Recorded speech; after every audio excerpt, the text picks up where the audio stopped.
January 20th, 2006. David Crespi was spending the day with his 5-year-old twin daughters, Sam and Tess, at their Matthews home. David was home from his job at Wachovia Bank, dealing with a serious bout of sleeplessness and depression. But he'd never been on this cocktail of medication on this day. According to his wife, Kim, David Crespi was prescribed the antidepressant Prozac, trazodone for anxiety, Ambien, and Lunesta to help him sleep. I left the house, and then an hour and 20 minutes later I was stopped by the police. I went into a house and they said, this is, because I was that person, David has killed the girls and called 911 and he's in custody. What did you do to him? I stabbed him. You stabbed him? How many times did you stab him? I don't know. To avoid the death penalty, David Crespi pleaded guilty to 2 counts of murder and is serving 2 consecutive life sentences. You might think that would be a relief to Kim Crespi to have the man who stabbed her little girls to death behind bars, but it's not. And we all loved each other the minute before it happened. Why wouldn't we love each other now?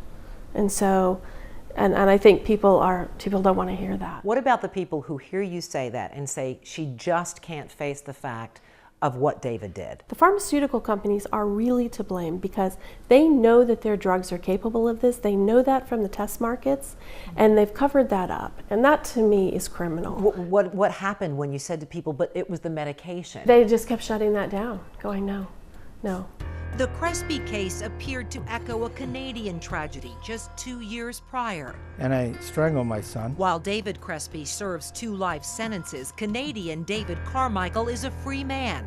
Carmichael was arrested and charged with first-degree murder in the 2004 death of his 11-year-old son Ian, seen here in home video. As difficult as that is to understand, I strangled him and put him in the middle of the bed, kissed him on the lips, and said, "You're in a better place now." And then I sat and I watched television for 6 hours until I called the police in a very calm way. It was a 911 call, much like David Crespi's call. 911 emergency. Carmichael was found not criminally responsible by a Canadian court after 2 forensic psychiatrists agreed he was psychotic at the time of the killing. Carmichael claims the psychosis was brought on by Paxil, an antidepressant in the same family of drugs as Prozac. I was psychotic. The issue is about what triggered the psychosis. And these drugs, SSRIs, can trigger acute psychosis, and people have to be aware of that. In Canada, drug companies are required to put a warning on antidepressant medications, letting patients know that in some people, the drugs can lead to violence toward oneself and others. We don't have those warnings here. Why is that? Kim Crespi says she'll spend the rest of her life supporting her husband and educating people against what she says are the dangers of prescription drugs. I kept waiting for the FDA to show up. I kept going, if somebody in a restaurant gets sick, you think the FDA rushes in to figure out that rotten egg. They never showed up. My purpose is to educate others about the side effects of these drugs so they're responsible in using their medication, so they're not misusing or abusing their medication, and that we can prevent tragedies like what our family and the Crespi family have experienced. David Carmichael's use of Paxil was not brought up at trial. However, he believes that is why he was psychotic at the time he killed Ian.